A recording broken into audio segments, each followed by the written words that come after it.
The views expressed on this Turnbuckle Tabloid live stream or Turnbuckle Tabloid podcast episode do not reflect the views, thoughts, or opinions of the Rageworks brand, including the Rageworks Podcast Network, Rageworks content partners, advertisers, and affiliates. Viewer and listener discretion is advised. This is the greatest Decepticon of all time, Megatron. When I'm not hunting down Autobots and humiliating Starscream, I'm sitting on my throne listening to Turnbuckle Tabloid.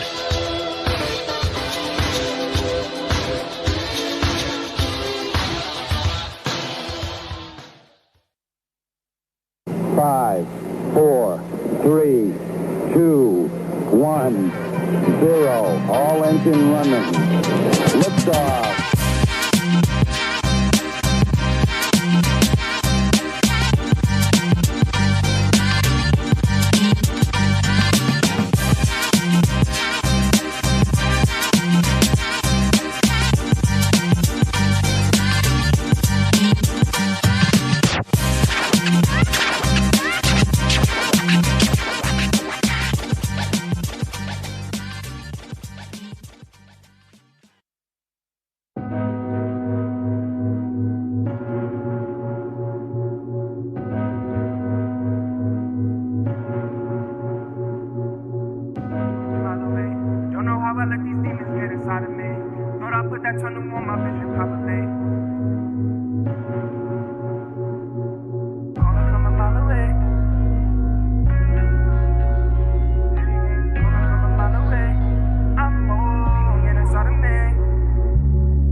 Get the angels calling from a mile away. I don't know how I let these demons get inside of me. I thought I put that channel on my vision properly. I turn around and hear she say you ain't got time for me. I thought that reassured for sure that I've been working hard. I put my life up for this shit, never asked what's it cost. But it's a calculator, risk is gonna make you a boss. I talk to God and he tell me I gotta stay the course. That I'm on. That I'm on. That I'm on. That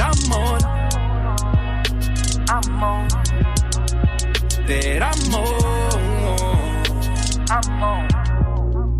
I guess I'm with Kanye cause I ain't jacking plan B. But chasing plan A just like running through a stampede. Swinging through the jungle, guarantee you gon' bleed. Survival what the fittest, so you finish if you blink. I keep my eyes wide open, hoping for a different scene. Hoping that one day I'm the best thing that you ever seen. But I gotta see the best in me before I get at you. Keep it real with myself, that's how I speak the truth. Watch a nigga knock him down if we talking pound for pound with the sounds. Got the crown, oh yes I do.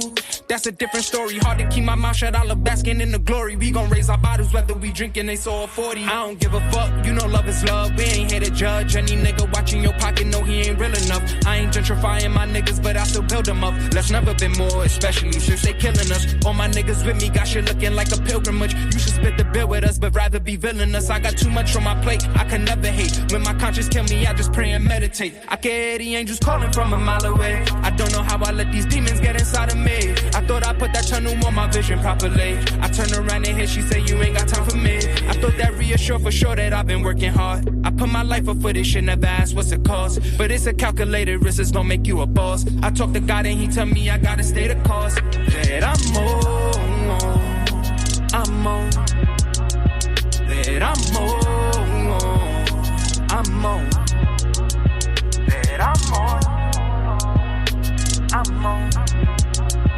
That I'm on. That I'm on.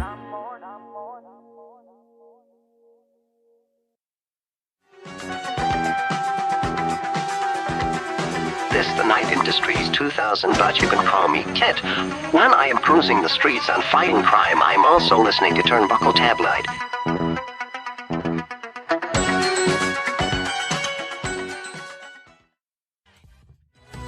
It's Wrestling Rundown with Jay Santy. Live from New York, it's Turnbuckle Tabloid.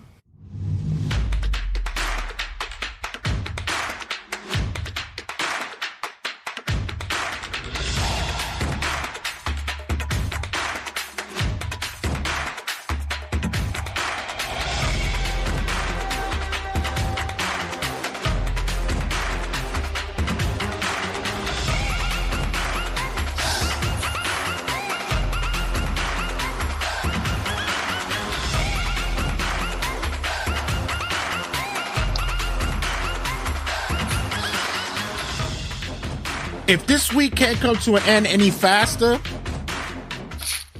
I'm telling you, this has been one. I'm gonna say a week and a half that's just been tumultuous for me. I had audio last week, right? Oh, please! I had audio that was corrupted and mangled last week for an episode. Shout out to the boys at Third Announcer Table. My bad for that. I don't know what the hell happened, but we'll run that back this weekend, guys. Check that out. We'll probably most likely see if we do a partial live stream so that you guys could get introduced to the guys personally at the Third Announcer Table for that. But had that going on, and then for the past week and a half, I've been dealing with nagging ankle injury. Like I had a high ankle strain, and it was just ridiculous, man. I mean, I had to go to the ED, get it checked out. They gave me a shot of ibuprofen, but after that, poof, I was good. It was good to go. Now I know what these football players and these basketball players how they rehab, because man, that took me back to another level, bruh. Well, my week's been very interesting compared to yours. I have the flu, so I had to miss a whole week of work. It's always the best when you have to tell work that you have to miss the week and they don't respond, but then when you come back, they're like, oh, hey, how you feeling? Nice to have you back. Yeah, I had to do that with my ankle injury. I had to take a couple of days off, and I hate doing that, but I had to do it because I wasn't able to get out of bed. You know, I literally had to roll my ass down the flight of steps to go to the ED. But exactly, when you get back you ever had those jobs where there was that one manager or supervisor that if you texted them something was wrong, you're like, well, they're like, are you serious? Or like stop bullshitting me? Yeah, you get that guy. It's like, yeah. You're gonna make sure you bring a doctor's appointment letter to say that you are not able to come into work. Remember, you only have a mandatory 2 days before you have to bring in a doctor's note for that. And I'm that just gave me a slight headache. And I'm like, yeah, fuck off. You forgot who you're talking to. I'm a fucking union rep, you asshole. Kiss my ass. So, as always, I am the Norm McDonald of this segment, and this is your early weekend updates wrestling rundown. So, is it WrestleMania yet? Yes. We got one week to go. You think about it, man. Just a few weeks ago, we were at Royal Rumble. We were at the Seneca. Shout out to the Seneca. We'll be doing it again night one, guys. Put that up on a Facebook group page. I'm going to be putting that up again as well on Instagram. You guys want to pull up? You can pull up. Make sure you show some love to us and the crew. We're going to be in the building. We're going to play Mania Bingo. We're going to have some raffles and much, much more, guys. So prizes will be available. And guys, turn it up, man. It's going to be a good look for y'all. So, yeah, so we were so like far away from that. And then we come to like, we're a week away. It's like, wow, what the heck is going on here? Yeah. So let me ask. I don't know what we chalk it up to. I don't know if we chalk it up to us or. But who do we put it on, the wrestling? So let me ask you, or just us. So let me ask you. Just filibuster for a little bit. Is MJF leaving WWE? Or he probably meant to say AEW, but I mean, I would hope not. I mean, as of right now, MJF is currently out of the storyline being taken up in the Undisputed Kingdom. They're playing up where he's not on the main roster page. They really have not alluded to him at all on television anymore. I don't think they've mentioned his name as as the person Adam Cole took out. But if he is leaving AEW, and say hypothetically, if he is, it'd be something if he were to show up like the night after WrestleMania. I don't know, it'd be one of those things. But as far as like a logistical and realistic sense, I don't think so. I think Tony Khan definitely signed this dude for multiple years and gave him a lot more money. So it'd be insane if Tony Khan didn't sign this dude a long time ago, and all the BS was true, but in wrestling, there's really no more. In wrestling, it's really hard to tell anymore because people can go wherever the hell they want to go nowadays. But I highly doubt it. I'm not buying it either. I'm now happy with the fact that we can go with the let's see how things play out. We don't have to be in the know kind of things. Because apparently MJF's, like you mentioned, his merchandise was removed from their website and such. His profile has been taken off the website. Right. So I believe they did that before as well, when he did that shoot promo on Tony Khan. Right. And he called him a fucking mark. Like, they took him off the website as well. Right. Did they do? I believe they did the same thing. So I'm listen. That's the thing that I'm enjoying. I'm enjoying the fact that we don't know. We're not in the loop. I don't think it's gonna happen. I don't see it occurring. I think that from here on out, he's an AEW guy for now, and we'll look to see. But how would you react if he was a debut after Mania? Oh my god! How would you react? Oh my god! I'll mark out for real. I mean, seriously, it'd be ridiculous. I mean, it's the East Coast that he would get over Mega. Right. So we'll see. Next thing is Goldberg. His comments on Triple H. He and Triple H didn't get along very well, and it seems as though there was some immense heat. Is there some issues going on there? They've been going on since 1998. Can we be real here about Triple H and Goldberg in the fact that the famous Tough Enough clip of Triple H belittling Goldberg, saying that he's a piece of shit, didn't deserve anything that he got in the business. And then once Goldberg came into WWE, Triple H pretty much made him look like shit the entire time, and Goldberg only lasted, a year in his initial run. But then when Triple H gets into power, he gets in good graces with people, and I think when Goldberg came back, that was more of a Vince call because Vince wanted to make money off Goldberg's name. And I think a lot of it, too, is professional jealousy. How it would stem from if you look at what Triple H says about him. But I don't know. This really isn't a shocker to me with Goldberg and Triple H. But I don't know. Goldberg's been very pissed off in the last a couple of years since he left the WWE, so not surprised about this at all. I know he did make comments about Asuka, about the winning streak. I was kind of hoping you mentioned that. But. No, I was leading to that. Sorry, guys. It's just that right now it's like all of a sudden I'm doing a podcast and I'm in the middle of a perfect storm of ridiculousness. So yeah, Asuka, as he called her name. Come on, dude, you know her name. Stop being like that. Don't be an ass. Which was funny. Well, it was with the streak. No, but which was funny because when she broke the streak, he congratulated her. Right. You know. Yeah. And Scott Hall's his Twitter came up to acknowledge that and said that she was a better worker than him. Than Goldberg. Yep. Is he coming off as a bitter prick? Yeah, very much. It's getting towards Ryback levels. Getting there. I mean, here's the thing. I mean, Ryback is the most toxic motherfucker out there. So if you go full Ryback, there's no going back. Right. But getting there. I mean. When you look at Goldberg, there is star power to him, whether we like it or not. I probably more you don't like Goldberg. Please, I've never been a fan of him at all. But he is friends with your buddy Tony Khan, so I do. If Tony Khan wants to make money, he'll bring him in. Sure, why not? I mean, hey, fuck it.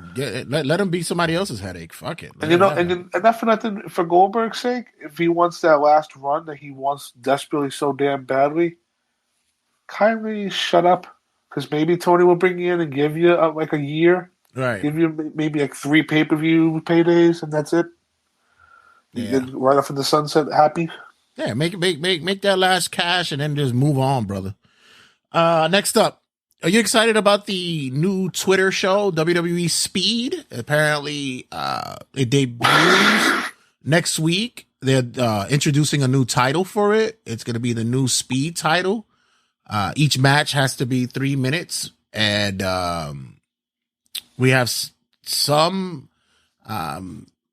people who may believe that this is a smart reach because it's fast paced and we can get those social media individuals to put more eyes on the product. You lost me when they're introducing a title. Oh yeah, it's the Speed title. Yeah, they're bringing out a new title.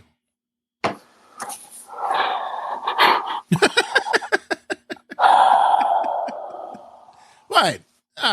Shout out to the boy Pete Dunne. He's he was recently involved in producing a number of matches there. So I'm happy that my boy. Hopefully he could be the inaugural champion. He gets the title, right? You produce it, you win it. He'll be like Dusty, baby. He could book me. I could book myself for a championship run.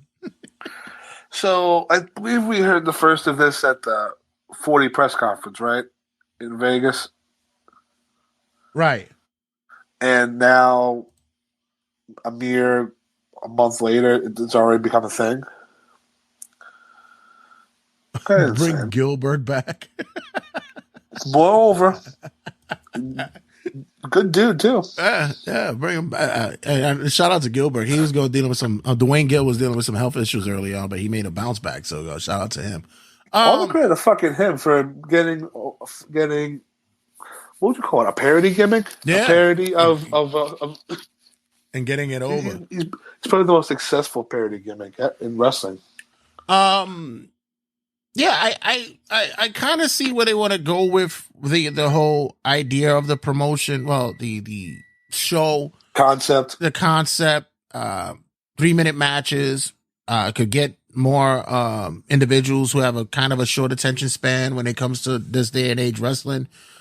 People could actually see the video and maybe get a better sense of what's been happening, especially for those who haven't been watching wrestling lately and such, who the casuals or non-casuals, they'll come back. Do I see this being a success? No. This was like when it's not gonna last long. No. This reminded me of when WWE, instead of backing something like Twitter or Facebook at the time, they were doing touts. They were doing touts. Motherfuckers. Yeah, although if it doesn't land as a thing for Twitter, it can be as a form of match per se, maybe at a main event or something of that latitude. What you know how they have Ring of Honor has that their what's the name of that title for the it's like the Iron Man kind of thing. Pure? The Pure title. Yeah, sorry, excuse me. The Pure title have something like that. Maybe just, I don't know. But I don't see it lasting, especially the way that how Twitter's been going these past year or so. Yeah, I don't see that being a... Speaking of Twitter, your favorite girl, Piper Niven, tweeted out, wait a minute, 3-minute matches? I thought you guys wanted the women to have more time. Oh. Oh, Piper. Very clever. Oh, Piper. And then she's like, oh, wait a minute. Not supposed to say that. I thought she was going to make more of a sexual innuendo kind of thing. She classy. Next up, AEW Dynasty is going to be streaming on Thriller TV. Good or bad? I mean, if you hate Bleacher Report, this is a better option. But if you also hate Fight TV, Bleacher Report's still there. I mean, it's whatever people preface at this goddamn point. I've heard so many complaints about Bleacher Report that them introducing this, or I'm not going to say it's brand new, but give them an option to say, hey, spend your $50 on this app instead. No, yeah, Bleacher Report has been, anytime I've had to use it, it's been dreadful. I actually had to ask for my money back, and then it was a pain in the ass to do it because I couldn't get it directly from Bleacher Report. I had to go through Amazon to get it because I bought it was a fucking mess. But finally I was able to get it. But I think this I haven't heard any complaints about Thriller TV from other people from who's watched matches and boxing cards on there. So I think this might be a good look for them. Yeah, just eventually for them, they gotta get a streaming deal. Next month. Next up, we got Meek Mill. What year is it? What day is it? I know. Listen, it's been a day, bro. Meek Mill has been invited to WrestleMania. Since WrestleMania is in Philly, why not bring the face Diddy's of Philly? Busy. Hey, yeah, right. Busy. Yeah, I know, right? Oof. Gotta stay away from that, huh? Gotta stay away from that. Very topical. So, is Meek Mill an East Coast dude? Yeah, he's from Philly. Oh, cool. Yeah, so no complaints here. I know that there was some speculation if this was going to occur, but Triple H himself sent out the invite, so that was I guess that was the spotlight for it. I thought another name was like Post Malone was being rumored too. I wouldn't be surprised. Listen, it's gonna be a full day. Sylvester Stallone was rumored as well, probably to do the intro and stuff. Oh, Rocky Balboa himself. I want to see the Philly Fanatic run through the stadium. Okay. Right, what a callback. A Philly Fanatic. And then get him knocked the hell out. Exactly. That's really good. Or have someone dressed as the Philly Fanatic, like R-Truth. He comes out and end up winning the tag titles dressed as the Philly Fanatic. Oh my God. I could see that happen. Yeah. I definitely can see it happen. Next up. Seems as though Becky Lynch only has 2 months remaining. Becky Lynch seems to only have 2 months remaining on her contract. Will she resign? Yeah. I mean, she will resign and Seth will resign.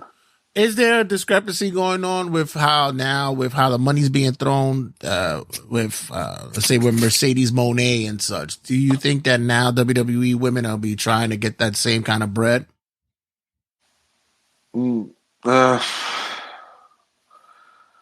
mean, if WWE didn't want to give Mercedes the money she thinks she deserves, with Becky, I definitely give her a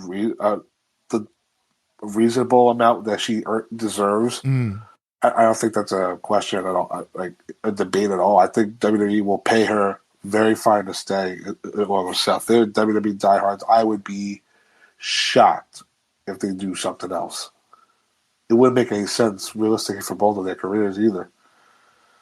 I have to say that Becky has been their thoroughbred. That yes, the glasses. I'm telling you, I'm going for a new look over here, ladies and gentlemen. You're going blind. You're going. I wasn't trying to say that, but thanks, Mike. I have to say that Becky's been a thoroughbred, and I believe that a nice offer that she could be put up there. I think should be somewhat met. I don't think that she would be. I mean, what's Shaw going to pay? Like $750 a year?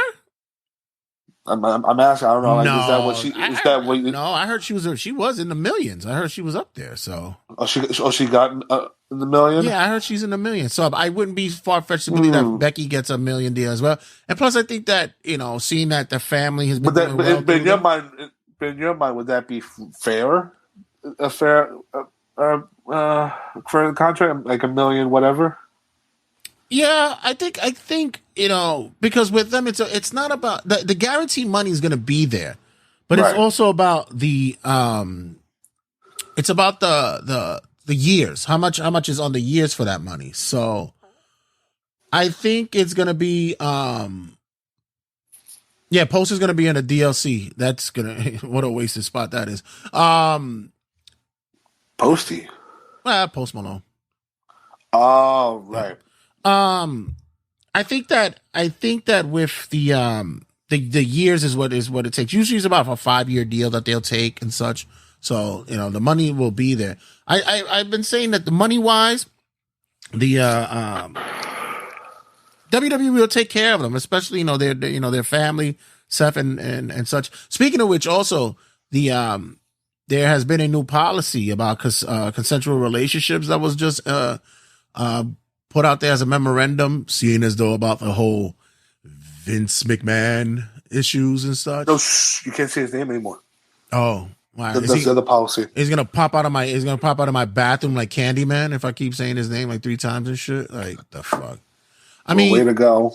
Well, listen, I think down the line, the women eventually they're gonna say his name again. Yeah, they will. But the women, as going back to that, the women will start getting paid. They've showed and proved that they, and for the most part, the big names get the big draws, and they'll get the big money. So I can see Becky getting a nice contract. Yeah, exactly, Nick. He who shall not be named. God damn it. But I mean, as far as like for the women, so if we realistically, because there's always the debate about contracts. I mean, because everybody had a hissy fit about Okada's contract, Ospreay's contract, and Mercedes' contract. For the women, realistically, the top 5 highest paid women would have to be Rhea, Charlotte, Bianca, Becky, and then maybe there's a case for Jade, considering that they poached her. That they overpaid. That you could say they just snatched her up and gave her a large ass contract. Well, we'll see, because you'll still have those who, although they haven't broached that top tier yet, but they're still marketable and would be one to go to the table and ask for some money, like a Liv Morgan. She's still marketable. Bailey. Definitely Bailey. Bailey's definitely going to be up there to get that money. Like Asuka's definitely up there with merch as well. She has a lot of money. Asuka. I think along the line, Io has showed her worth as well. So there's going to be some money out there, and unfortunately, there might be some that might not be able to get that money. Speaking of which, speaking of money that's still possibly on the table, Drew McIntyre has also been said that he hasn't signed yet, although I still believe that that's a done deal, that he won't be going anywhere. The one thing that's in the air for him is that he still believes that he still has this feeling that he's missed out on a lot of family stuff, and he doesn't want to rule that out down the line on his next contract. That's interesting.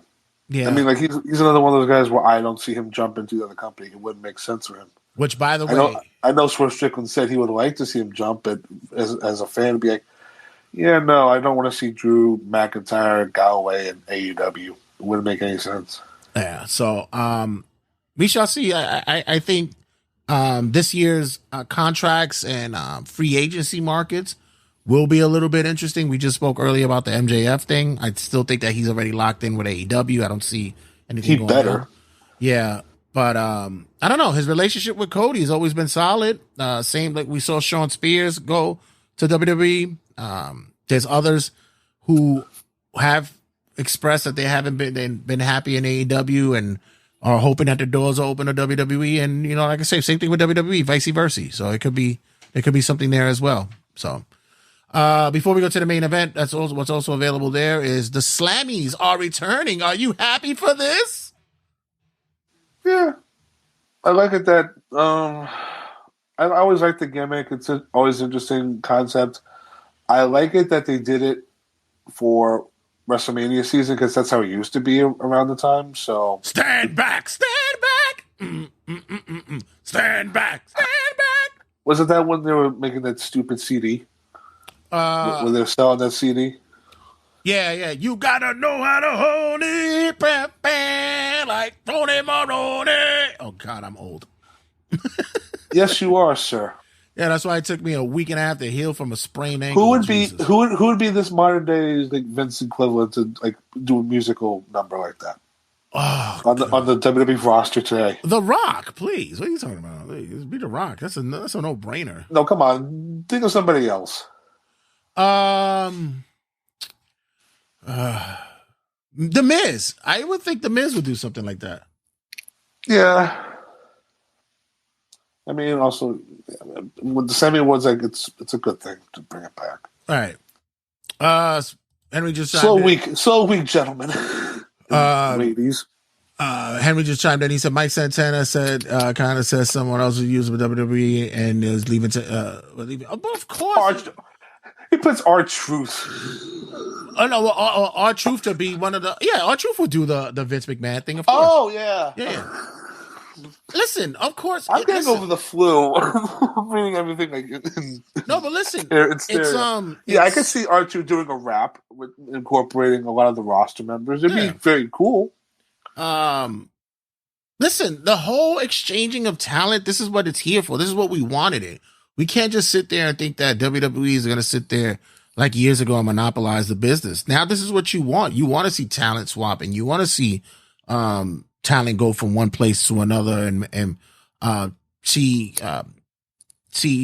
how they can make money in other places if the grass is greener, if not, if the comfort is different, the environment is different, and also see matches that we weren't be able to do unless we were playing a video game. I think that it's healthy for the business, it's healthy for the wrestlers. And now, in fact, that now that the wrestlers are now even more open to supporting each other. We saw Matt Hardy show up at the at Raw this past week or so.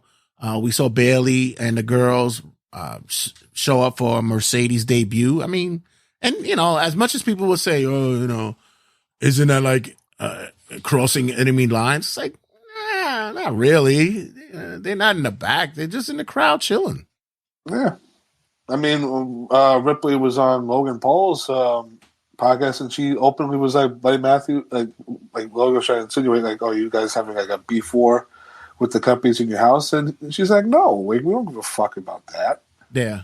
And it's like... Did we see Santana's interview where Chris... We saw it. I was gonna get into that. That was a good interview, and as he mentioned someone who used to be in WWE who's leaving AEW soon. My guess, Malachi Black. I'm thinking Malachi, probably Buddy. I'm thinking Miro. Miro's already had it over there. Dave Meltzer's a clown. Doesn't change the fact that you can see Malachi's face. He looks depressed. He doesn't want to fucking be there. The booking of House of Black has been horrible. The only person that's been over is Julia Hart. And if you take that trio and move it over to WWE, they do way better. They do way better. Put them in NXT. Fuck it.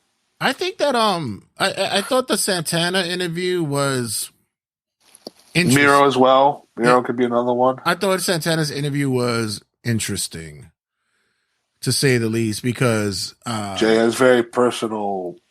It's not personal.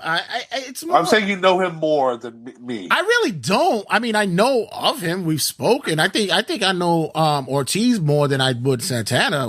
That I do. I could say, but at the same time, I found it interesting because for years he shied away from doing podcasts. He would only do maybe Jericho's or Colt Cabanas. I don't even think he did Jericho's or Colt. I think it was he did. He and Ortiz did. I believe it was Jericho's.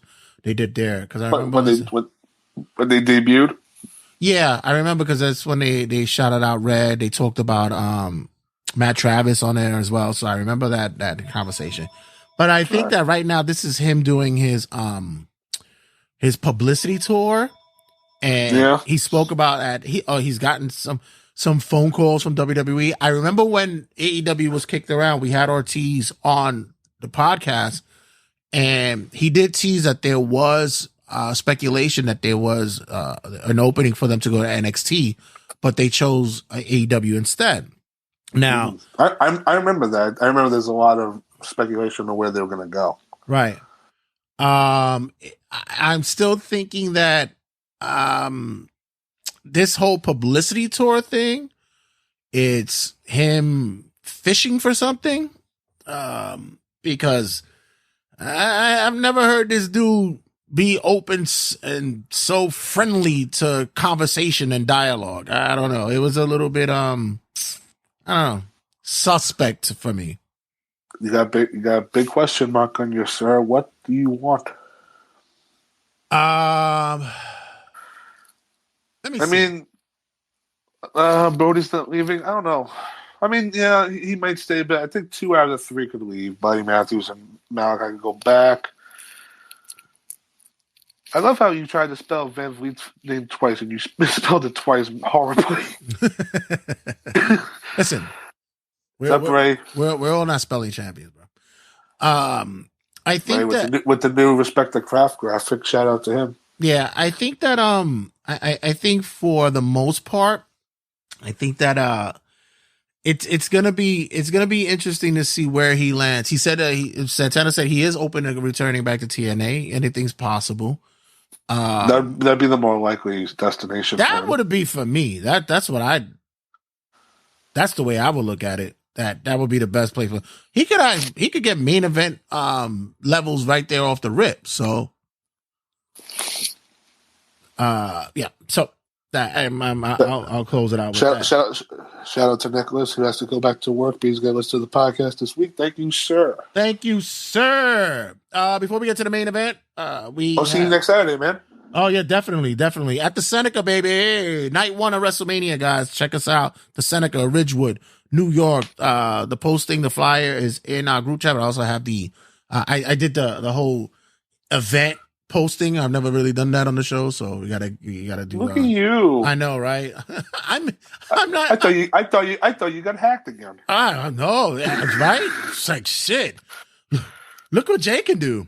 So I'm also leading up to the main event. I'm also intrigued about what just happened today with Eric Bischoff announcing that his podcast will no longer be running. Jesus God. And I must say that already did it last already 83 weeks? Already the bombs have been going back and forth on the social media sites. I'm like Henry says you like Jay looks like Conan with the glasses. I don't know. That's exactly what the look I was going for. I was looking. I said, you know, if there's anything I'm gonna do, I'm gonna look like Conan when I get on the podcast this week. It'll be like looking like Conan. Welcome to Keeping It 100. That's Conan. I'm Disco. Now I only keep it 50 because I'm short. I'm short the 100. I only keep it 50. So come to Mexico.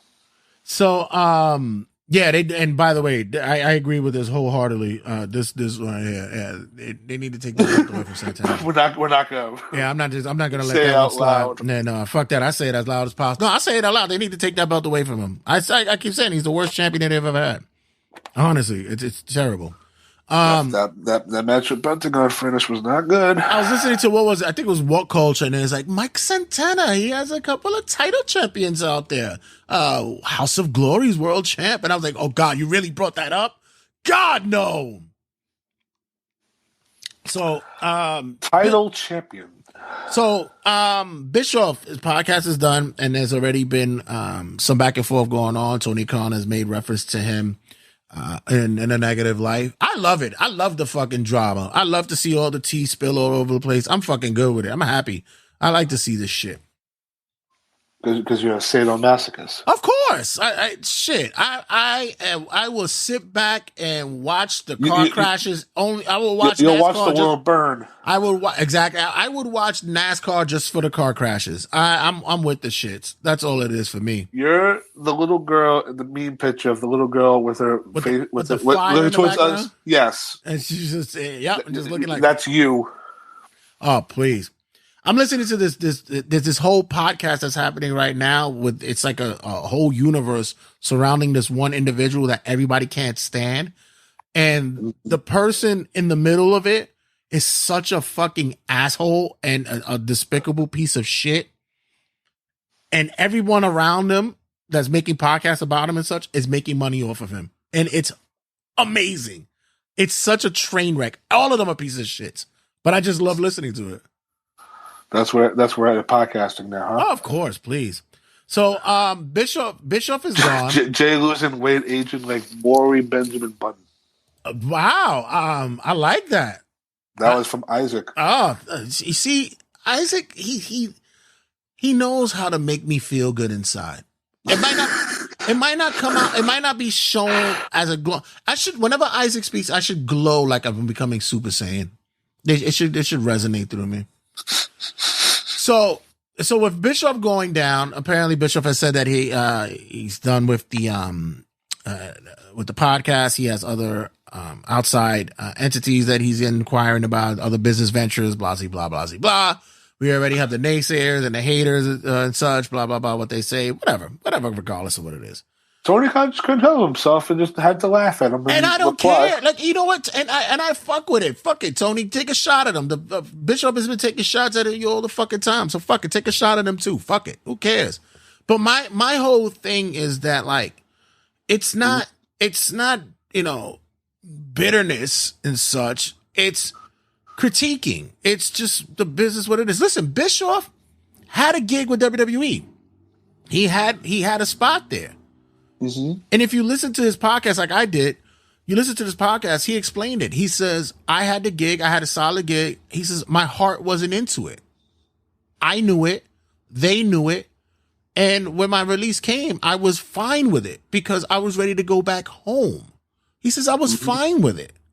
So I think this is correlating to the same thing with the podcast right now. Listen, you made good money.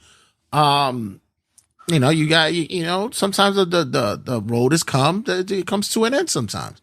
Yeah. I'm not going to be able to do Turnbuckle Tabloid forever either. So, sometimes that when that time comes, you say, hey, fuck it. Maybe I got another venture to do. Maybe there's something else out there. Who knows? I just look at this situation where it's like, you have Tony Khan, who's the owner of AEW, who should be praising the shit out of his product because he got three of the best wrestlers in the world under contract at the same time, and he's going into his next pay-per-view with the biggest matchup of all time, and he's just on Twitter fighting with an old retired manager, promoter, and then the said old retired promoter is just laughing at him and fighting back with him. It's so weird watching, so cringy to me, seeing 50-year-old, like, I don't know how old Tony is, I don't give a fuck, but Bishop's definitely in his 50s, just fighting over, and they're fighting over wrestling. No, the best part about it is that they're gajillionaires. They're both millionaires. They got money, and they're fucking all. But you see, that's what you do when you have money. When you're bored? And you have fuck money, and you can just do that. Like, I'd rather kill myself. It's either that or you fucking sexual trafficking, people and shit like that. And come on, I mean, it's better to sit there and argue about, you're renting out a 10,000 seat venue and only selling 3,000 seats. Like, it's funny. I love to see how people argue over that. It's great. You do got a point. That's better than the other option. Eric's in his late 60s? Yeah, Eric's in his late 60s. God, let him fucking rock. And I think Tony's in his mid 40s, late 40s, some shit. He's about my age or some shit like that. I mean, come on. I mean, geez. You know what it always was for me, too? Was whenever he dyed his hair, and then when he shaves it, you can just tell how gray it is. Yeah. It's like, oh my Lord. It's like, it's magic erase. It just seems like it just pops magic up out of eraser. Exactly. On his head. Yeah, please. And Henry, I saw that post that you said. If you're still there, Henry, I saw that post. If you're still here participating. You really believe that it's because he didn't get a gig with AEW that this is why? Come on. Stop using that as an excuse. Stop it. Come on, please. You think about it. He half-assed the job at WWE. What do you think he was going to do at AEW? What was he going to do there? Nothing. He wasn't going to do shit. Half-assed it there? Please. Listen, like I said, sometimes the business is gone past people. We saw Bishop twice, and that was for the Orange Cassidy Jericho thing. And I think the Jericho. The Jericho Orange Cassidy presidential debate type mock thing. Yeah. And then I think it was Kip Sabian's wedding. Right, and it's like that's what he was used for. I mean, and then the following year or a couple years later, he's on WWE programming doing televised picks. And flubbing Shayna Baszler's name, Shayna Blazer. Yeah, I mean, come on. Dude does not care. He doesn't care anymore. He's got a ranch in Montana where he can shoot fucking deer from like 2 miles away. He doesn't give a fuck anymore. It's like, who gives a shit? He's in the middle of nowhere having fun. Yeah, please. Relaxing. Finally, closing out, going into the main event. Conversation that people have been asking me lately, and I have not yet to give a clear answer to, which is the PG era done with WWE? We just recently saw probably the best Monday Night Raw that they've had in months. And a lot of people have been drawing eyes to it. A lot of references to the promo between CM Punk, Seth Rollins, and Drew McIntyre. And the opening segment too with Cody and The Rock interrupts. Right. And then the closing. And then the end, yeah. So people are asking, with a little bit more leaning towards the language somewhat and displaying of blood, are we seeing a change and moving away from the PG era?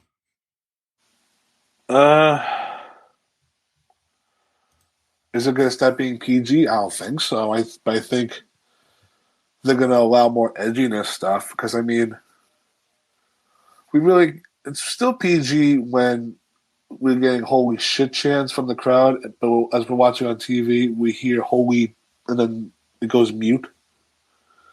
It gets to that level, and then on Fox, when it's definitely worse on Fox. When I remember a couple weeks ago when a fan held up a sign saying "Die Rocky Die," and then the whole screen had to be blacked out because the fan kept getting on the screen. Bring back the Attitude Era. Shame on you. You know what? You're lucky. I should put you on punishment for writing that. That is disgusting. Why would you ever say that? Chris DiGiacomo. That's Chris DiGiacomo. You know what? You're going on punishment for that. You see? That's it. It was your birthday the other day. I'm going to let you slide. It was your birthday. Shout out to the boy, Chris D. His birthday was the other day. As I would say to other people, you're approaching my age, dog. You're catching up to me. So when people say bring back the Attitude Era, do you remember what exactly happened in the Attitude Era? It was shit. The Attitude Era was shit. You had miscarriage angles. You had crucifixions. It was shit. You had tons and tons of lewd and ridiculous nonsense that made no sense at all when it came to that era. I mean, there were some fun things, but it was a good 30% of it that was fun, like the beer truck stuff, like like that type of stuff. But again, when you try to incorporate real life, like miscarriage and abductions and all the other bullshit, he's going to suck it. How many of us got in trouble? I was already in my 20s, so I couldn't get in trouble. But how many of you guys who are of that age were going into school doing the suck it fucking chop and getting in trouble by your teachers and shit? Like, who was doing that? There's a podcast I listened to, and he's from Ireland. And he wore the DX Suck It jersey, and a person came up to him and they go, "Oh, do you really like to suck it?"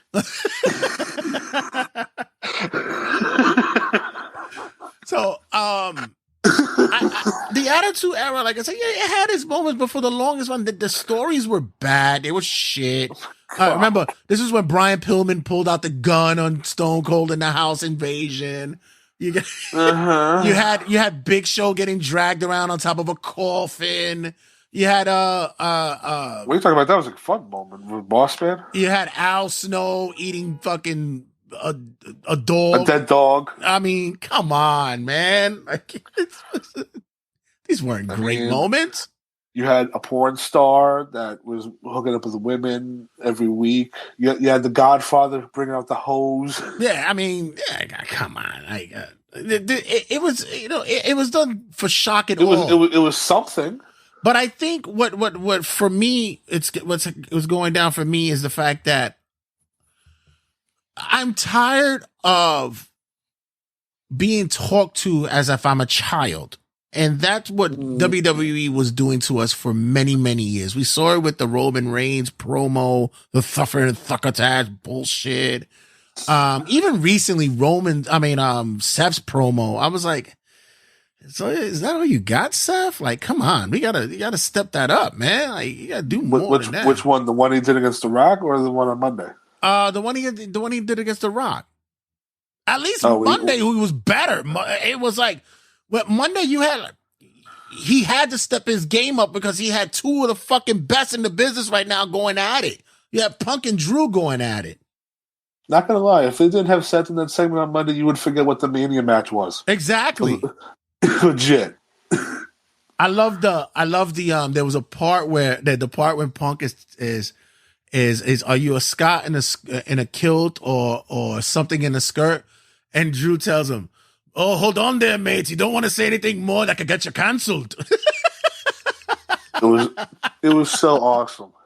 It's the Who train.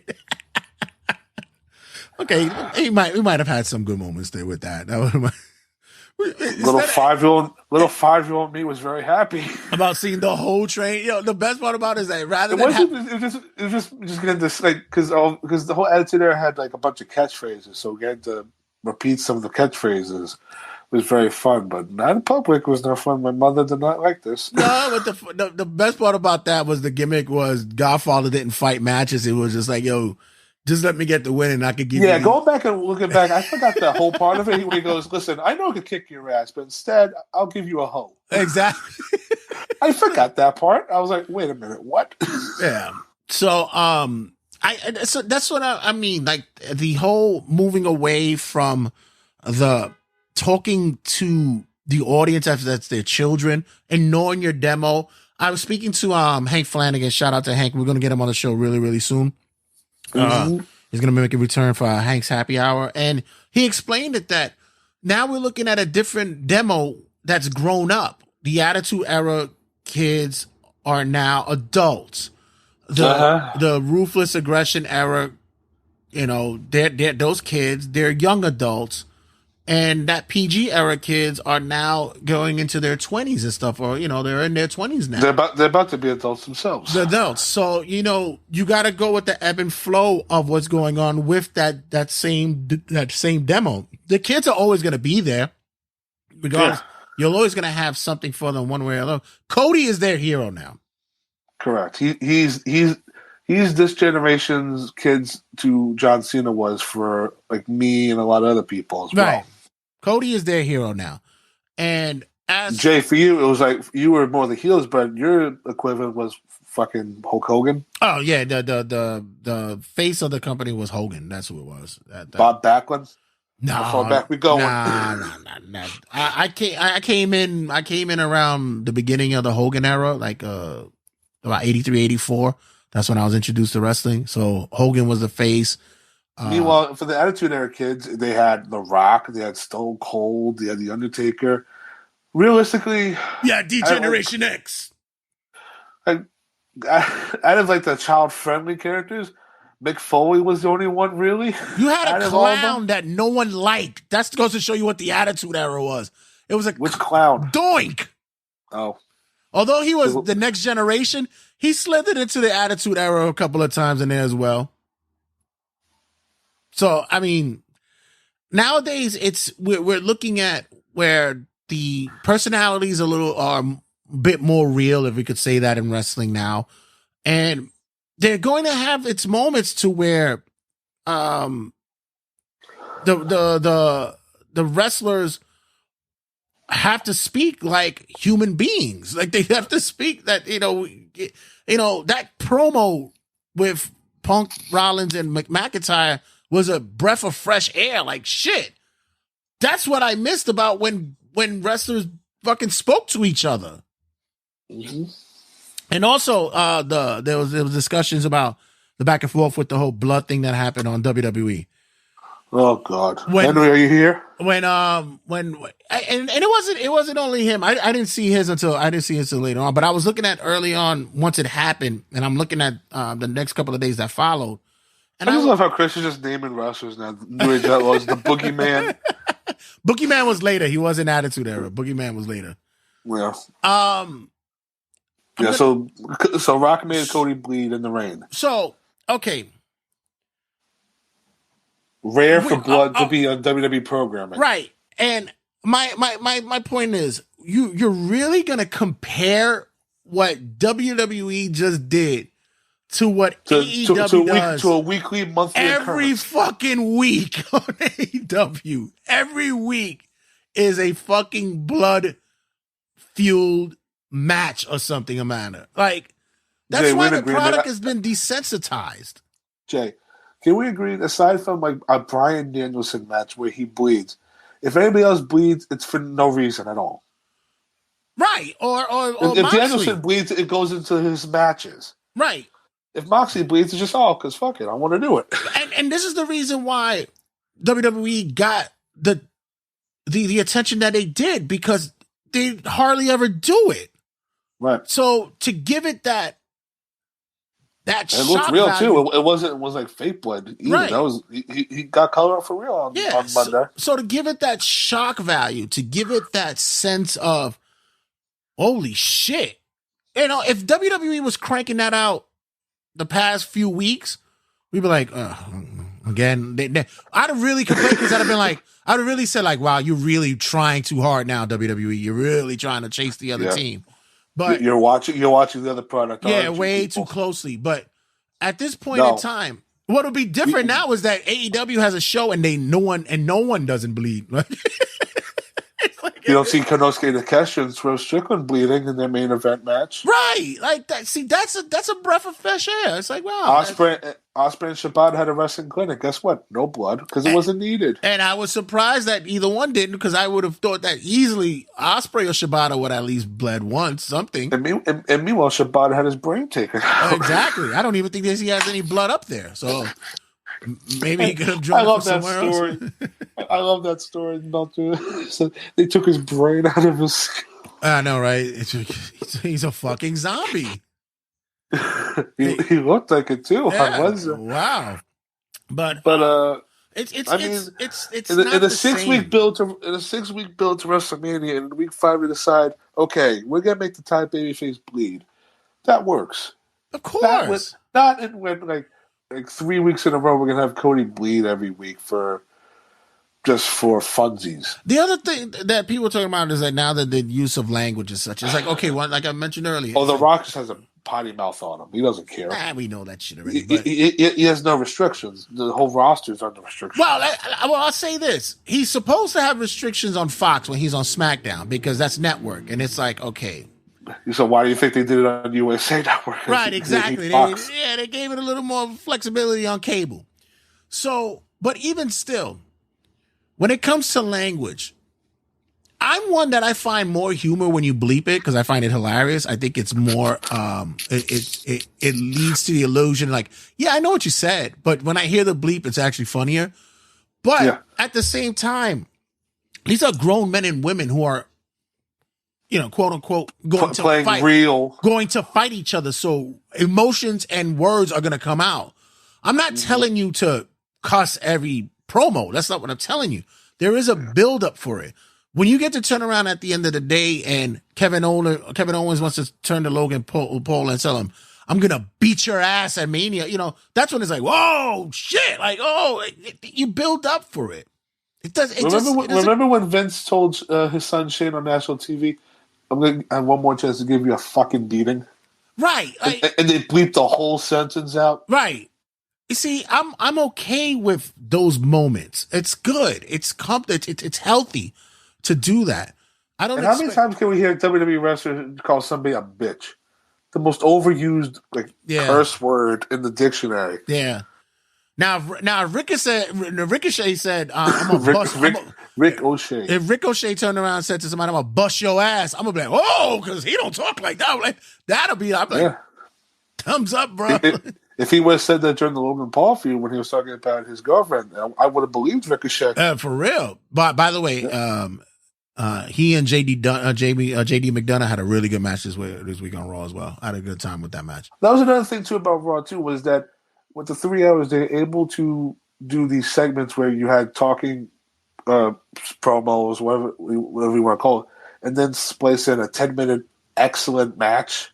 That's how you book a 3-hour wrestling show. Right. I still have people you have to have a good mix. If the complaint for the last couple of weeks when it comes to the bloodline stuff, when it's been put on SmackDown, is You have an hour of pretty much trying to incorporate any wrestling matches, and then you have the last 30 to 45 minutes any bloodline stuff, and 15 minutes alone are entrances and introductions. The complaint that I still got was the fact that there was still a lot of talking, less wrestling, and I'm going. It's 3 hours, and they still got to push a lot of advertisement. They still got a lot of time to fill. That's just why I said Raw will never leave 3 hours unless the change to Netflix. Netflix does something different to that. They're still staying 3 hours. Yeah, they still because Netflix still got the commercial things. The commercials is what kills is when when they're about to go commercial. When the guy goes outside the ring, the babyface goes over for a dive, goes back in the ring. And they go more action right after this. Yeah, they have the TV timeout. So it's like then you come back in a headlock. And plus, you got to think about it too. Unless you got ad free on Netflix, you're gonna get ads during the show anyway. So you're gonna get what it is that you get. But you get a lot more picture shit too. But this is my thing. It's like I said, I'm not a WWE guy. I'm a wrestling guy. And my whole thing is, it's damned if you do, damned if you don't. If WWE started doing this, it's 20 years too late. Motherfucker, you're getting it now. It's like, what more can you fucking do? You're getting it now. You asked for blood on Monday Night Raw and you got it, and then you still complain about it. It's called Monday Night Raw. They should be getting blood. Well, you got it now. Here's the simple thing about it was the whole segment with Rock beating up Cody at the end and making Cody bleed was more special than the past 5 to 6 months of anybody on Dynamite bleeding ever. Yeah, I mean, because it's, once again, it meant something when The Rock made Cody bleed because he was sending a message. But it's once again, if you fell out of love with WWE, I get it. I understand. Like they scorned you. I did a whole fucking cutting a promo about it that WWE was just my scorned lover, and I found AEW that's gonna be a new girlfriend, and come to find out that she's just as slutty as the next fucking promotion. But and WWE investment gave you reasons to tune out, to look at another promotion. I can't deal with you anymore. But now WWE, you starting to look good again. You're losing all that weight. You started to put it together, girl. Put my eyes on you again. It's always interesting for us to when people ask, "How's the product today?" and we go, "When did you stop watching?" And they tell us around like 2018, and we go, "Better, much better than 2018, much better." Yep. But that's gonna close it up here. The drastic shift, gentlemen. Yeah, that's gonna close it up, ladies here and gentlemen, for Wrestling Rundown. Got much to talk about later on this episode. Our boy JV Lewis from St. Louis, he stops in. This is where he has his time to discuss what's his thoughts about the road to WrestleMania, as well as he's our expert when it comes to women's wrestling. So we have some insight from him on what's on the progressive side of women's wrestling as well, and much, much more. For you guys who are watching on YouTube and on Facebook, thank you guys for the support. Show some love. Click on like, subscribe, show some love. Follow the vibe here in Turnbuckle Tabloid, and much love to our boy at home, Mike, for checking in with me as well. No problem. All right, guys. Check you guys in a second. Hey, you're listening to Turnbuckle Tabloid with the SAT, Joel Ho, stay Maximo, baby.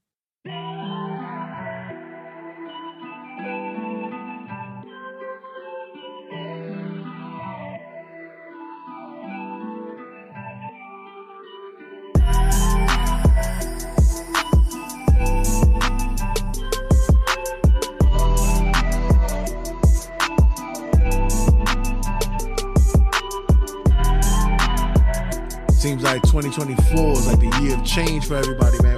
We're doing everything for the better these days.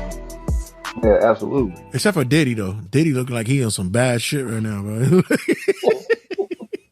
Diddy I'm like, man, where did that come from, man? And then people explaining to me what's going on because my mom told me about it when I talked to her, and I was like, why are they raiding his crib? Because the last thing I heard about Diddy.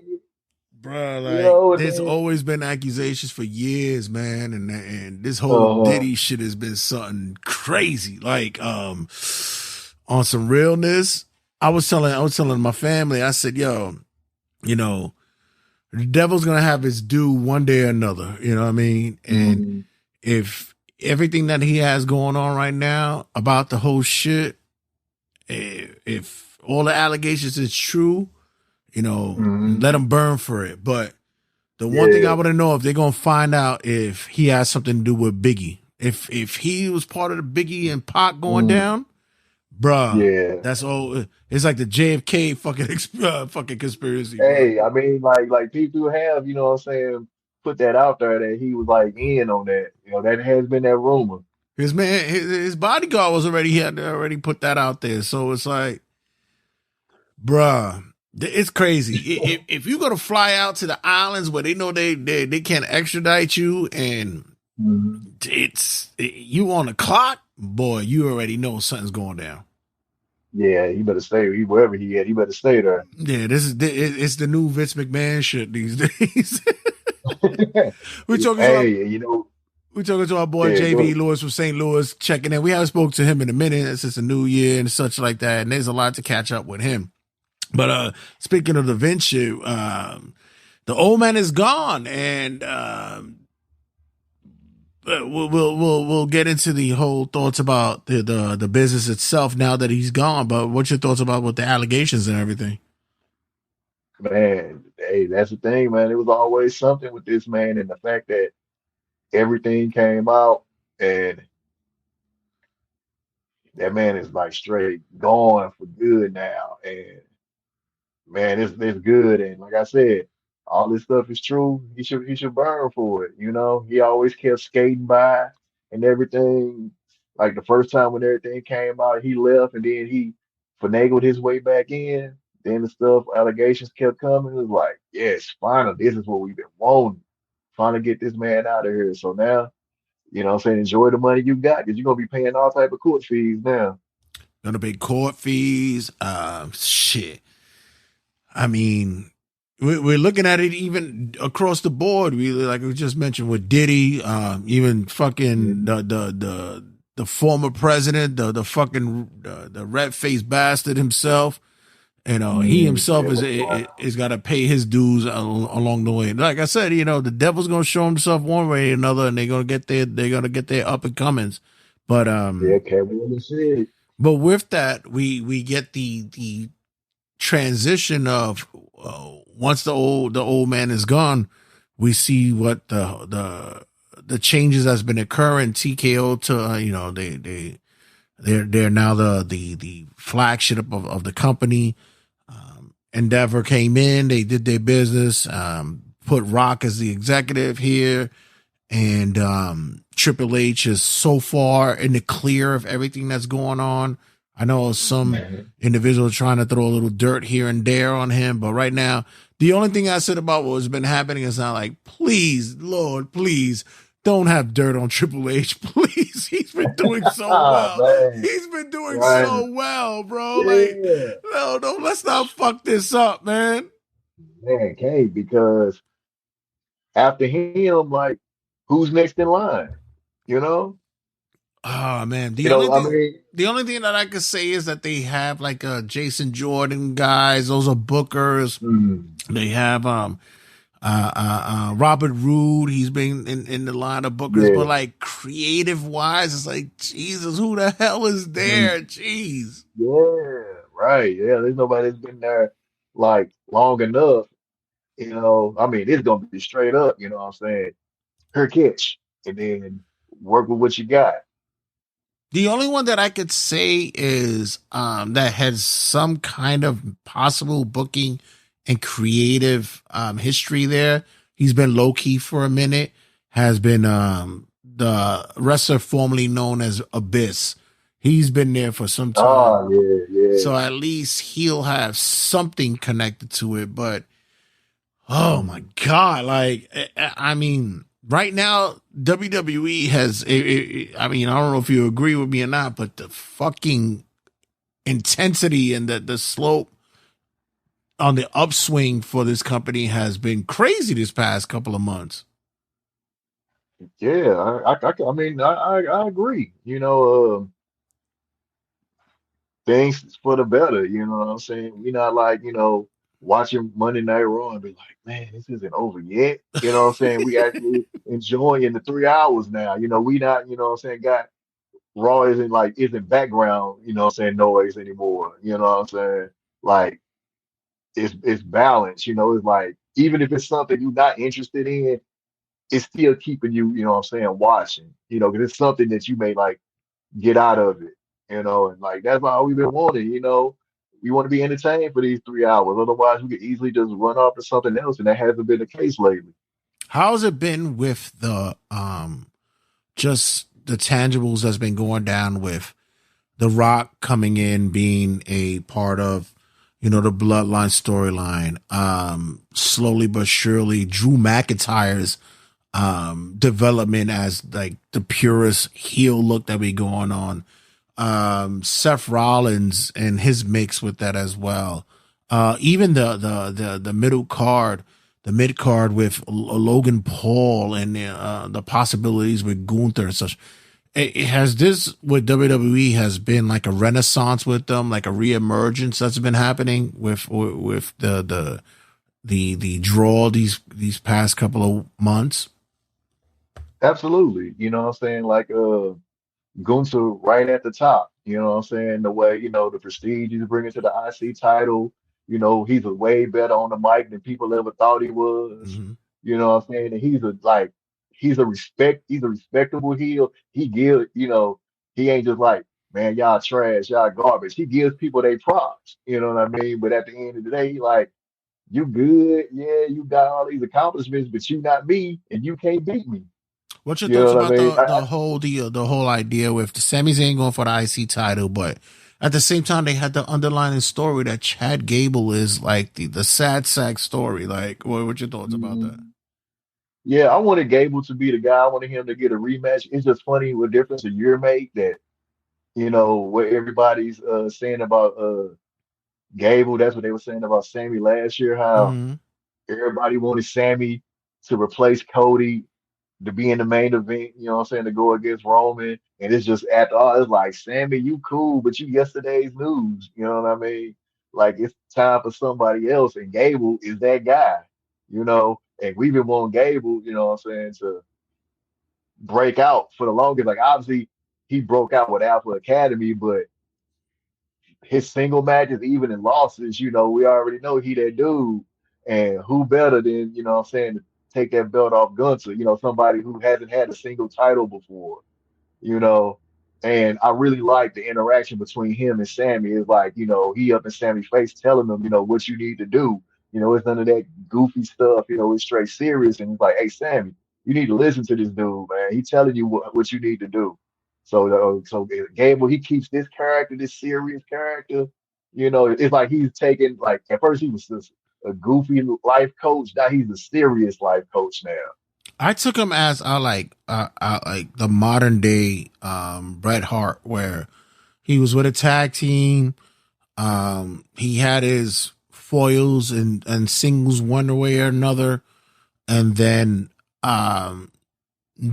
he was able to break out on his own and to show that he could work as a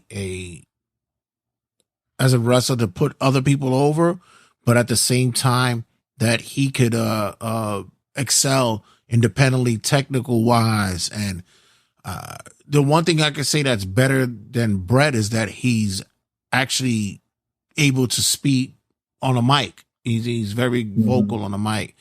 Still has the same charisma. I was a Bret Hart guy for fucking years early on. Oh yeah, me too. Yeah, whenever they talk about Bret and Shawn, I always was a Bret guy. Yeah, I was always a Bret guy. And although Bret, you only got him for like a minute or maybe a minute and a half on a promo, you could get Gable to talk, and he fucking could rip. And like I said, he's like for me a modern day Bret, and I think that in time it's gonna come for him. With that being said, I think that with Gunther, as much as I love his title reign, I think that after Mania, he's going to need to get to that main event look. Agreed. Yeah. With that, we're seeing what's going on the card with the main event status with Seth, Drew McIntyre, and now CM Punk is now. I hate to say that I called it, but like I knew he was gonna be some way integral in it. Listen, that doctor in Alabama, he makes miracles, bro. I'm telling you, he makes some shit happen down there. Mm-hmm. We've seen him do it before. What's your thoughts about this past Monday Night Raw where the promo and the interaction between the three individuals in the ring? I mean, I'm surprised it took this long for CM Punk to show back up, man, because that's not like him, you know what I'm saying? To have so many people, you know what I'm saying, talking trash about him and he ain't got nothing to say. You know, you figure he'd pop up like, all right, now, y'all ain't had enough. I ain't had enough of this. You know what I'm saying? Like, y'all keep talking down on me and I'm not saying nothing, so let me go ahead and pull up. You know what I'm saying? And I really enjoy this segment because I'm like, come on, Punk, man. Where you at? I was waiting. I'm just sitting back waiting, like, when is this cat coming back, man?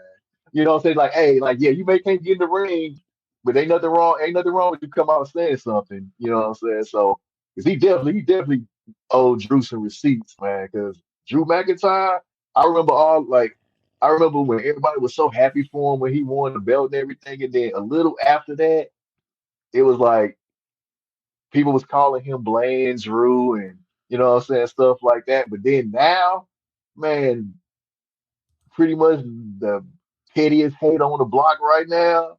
You know what I'm saying? The shirt, the way he clowning Punk, you know what I'm saying?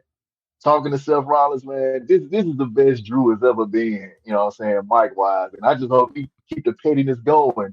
The thing on Twitter with him and Mello, you know what I'm saying? That was gold right there. You know what I'm saying? So I'm like, yeah, Drew passing his hayocracy on to other people. You know what I'm saying? Like, keep it going. Yeah, I was gonna say the same thing that because a lot of people have been embracing the new Drew. Like, and I said that I don't think it's the new Drew. I think this is something that was been festering for him for the longest, and he's been telling the higher ups like, I got this. We can do this, where the heat can happen, and there's so much more storytelling that could come from that with him. You know, SmackDown has their story going on with the bloodline, and Drew has something with him that he could always boil that over and bring it as singles wise. And this has been a great run for him as well. I'm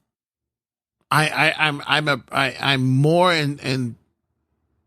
interested to see, like I said, how the tying in with the Punk Seth Drew match is gonna like that how that angle works. And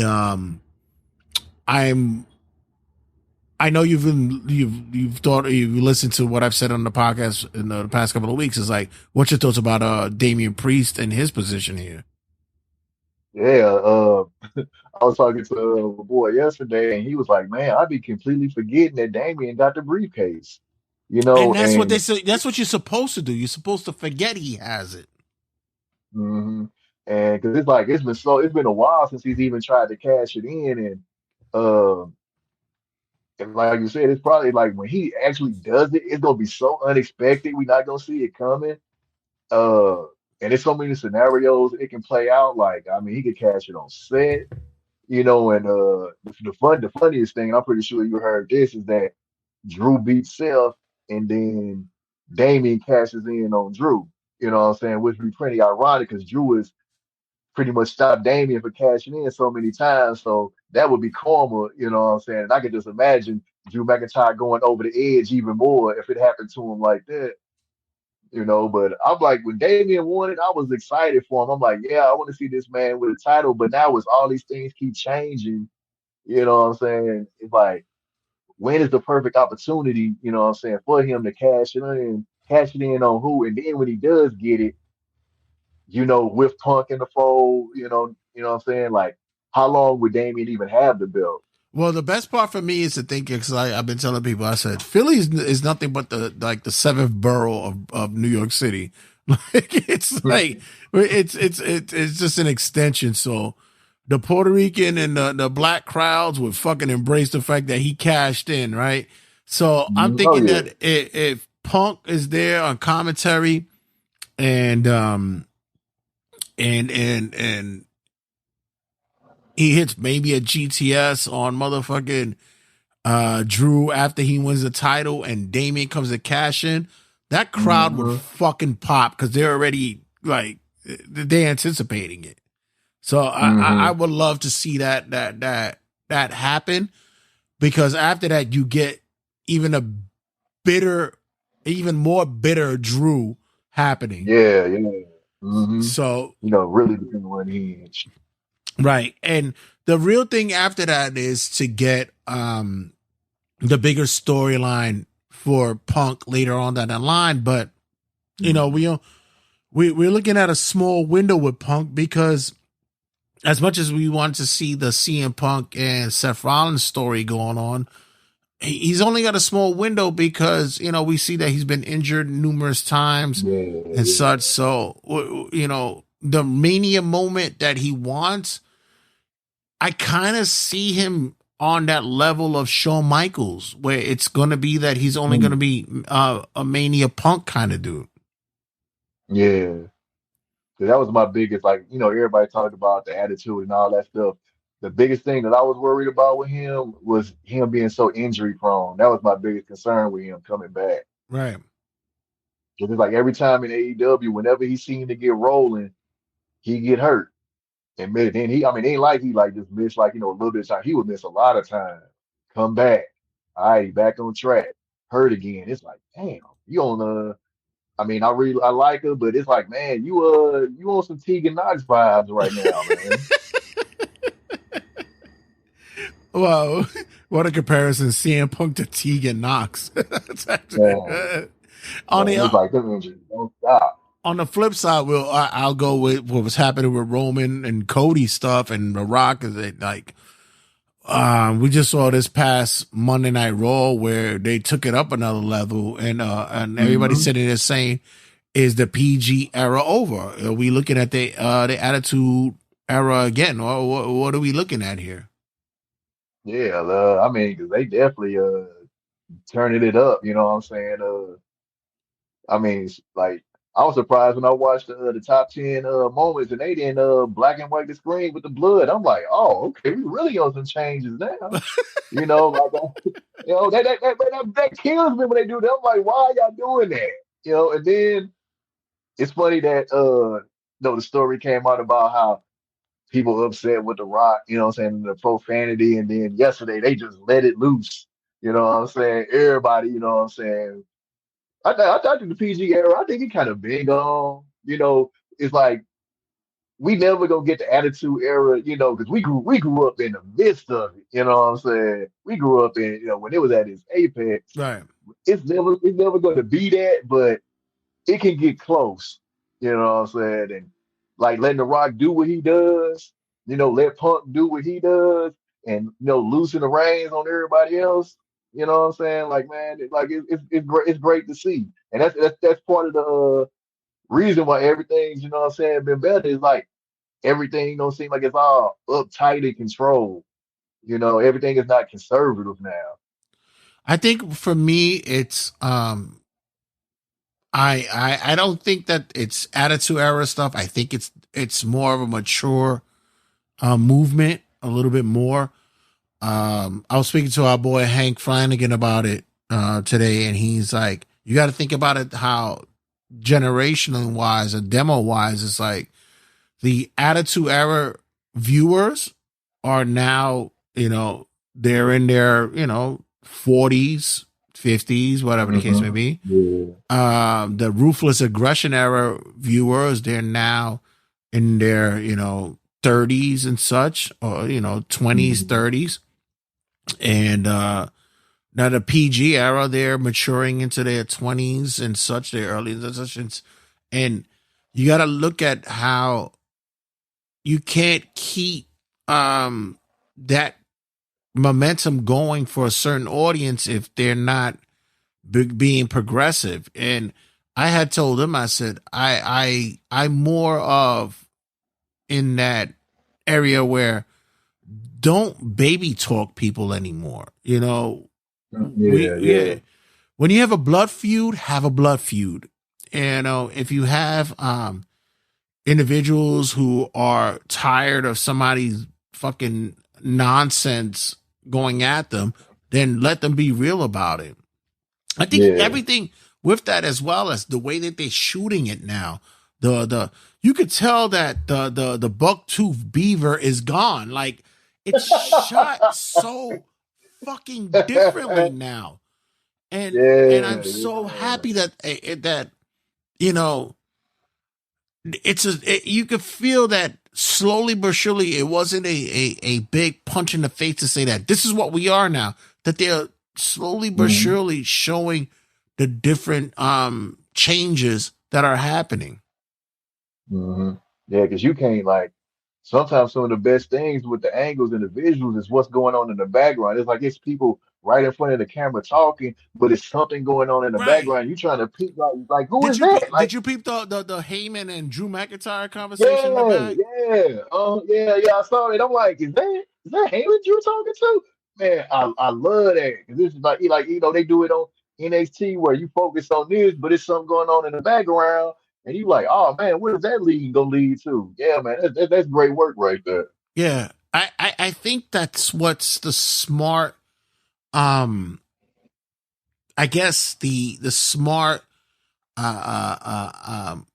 generational, viewership of social media and such, or the way that we need to be more focused on, how the story is being told, because, you know, it's almost like magic. It's like, I'm going to show you the trick here, but you're not going to know the sleight of hand on this side, but you have to pay attention to it.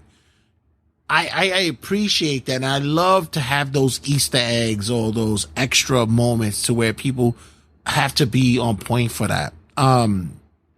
Is Roman Reigns, title reign done? Is it over? Do you think it should be done? I think it's gonna be done. I think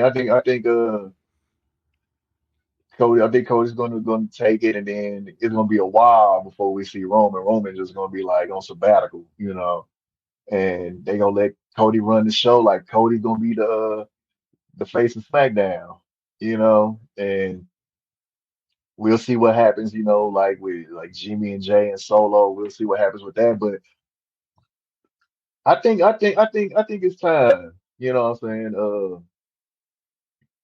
And I mean, I'm not like tired of Roman or anything like that. But I mean, it might be time to like freshen things up, and then you could probably tell a whole different story. You know what I'm saying? When Roman comes back, that, you know, maybe he comes back different. You know what I'm saying? You know, maybe he comes back as a face or something, and then he's on that journey to get the title back.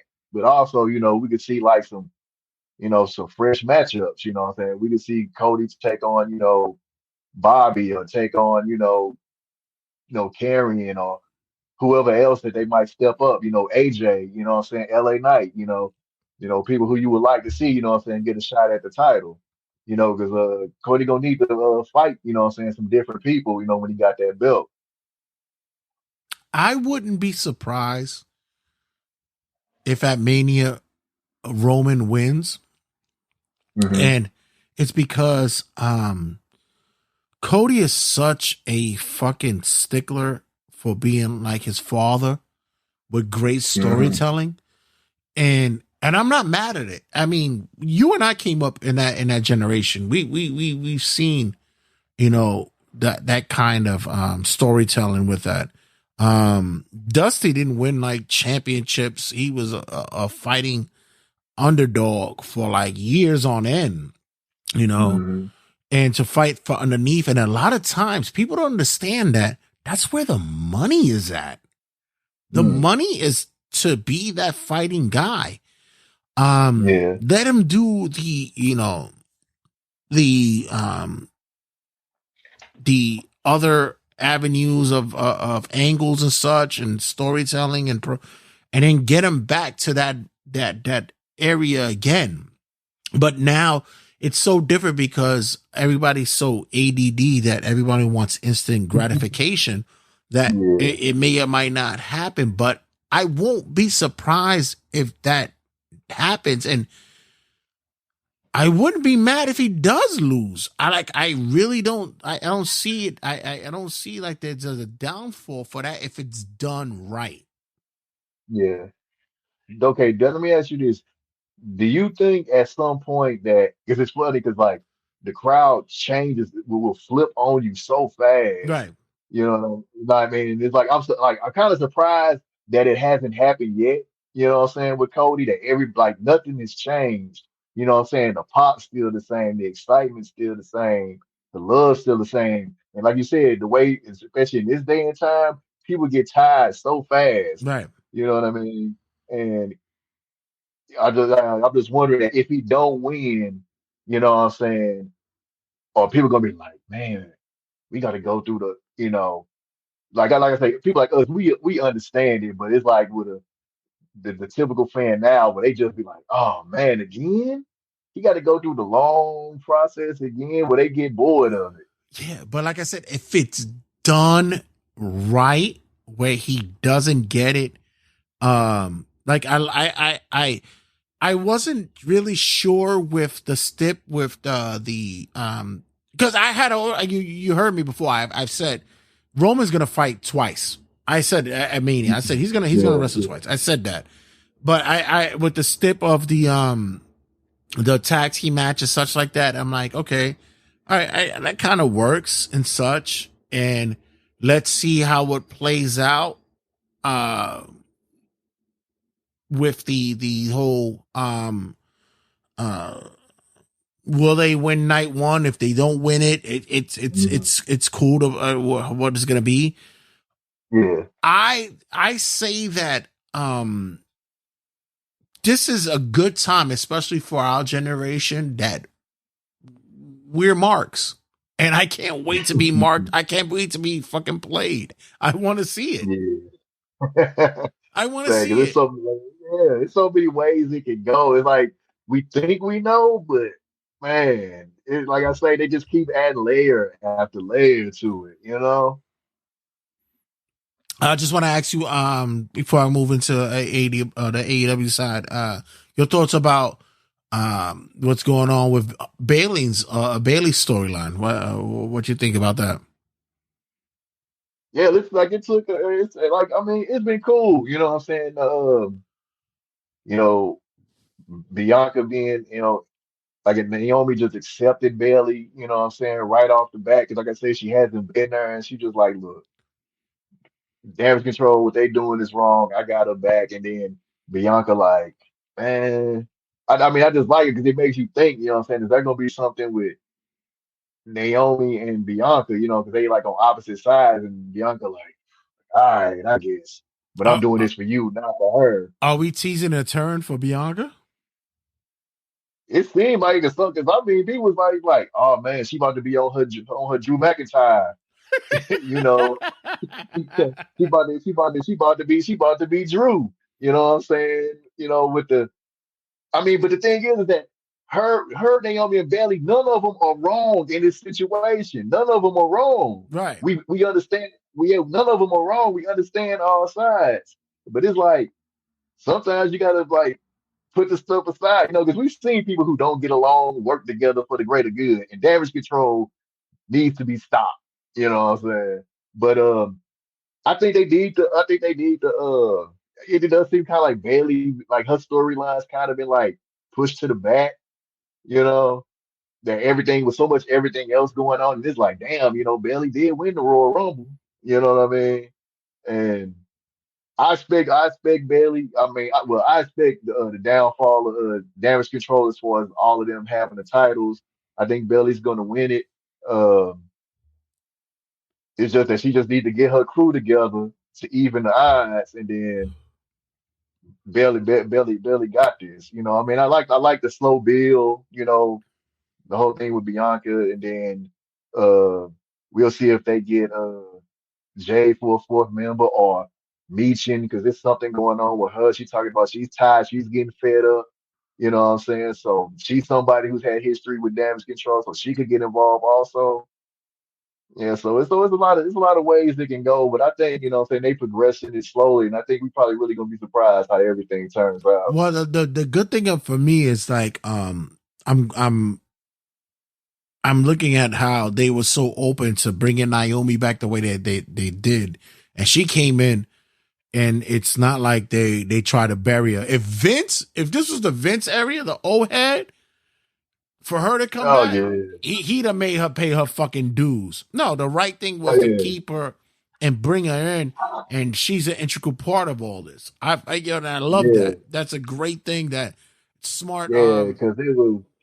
Cause I really had to think about it, you know, like since she's been back, and I'm like, she's only like, I know people was not happy about her being eliminated first in Eliminated Chamber, but when I look at her losses, she hasn't lost clean. It's always been some shenanigans, you know what I'm saying? Her matches with Tiffany and, you know, just past with Io, and they've been letting her do her thing, which I like, you know, because they've held her back for so long that they finally like, I guess they like, damn, we could have had her doing this. You know, all the stuff that she proved in Impact, like, damn, we could have had her But shit, wrestling doing this stuff all along. what are you gonna say more about what they're doing with Tiffany? Tiffany's fucking been busting fucking ass. Like Yeah. she's you can't even deny that shit. Like the Yeah, girl. nobody can. Nobody can. I did not. I mean, we seen in NXT what she can do. I didn't think we realized how fast the crowd would gravitate to her. Right. It's like, yo, she's great in the ring, but I think the popularity, I think we did not see that coming. What's your thoughts about because I always like to promote you as the proprietor of the women's wrestling. What's your thoughts about what's going to be upcoming with Rhea and Becky? I think for me, before I get your thoughts about it, is like, this is probably gonna be the least lackluster match in Mania, but I would not be mad if Rhea she wins this.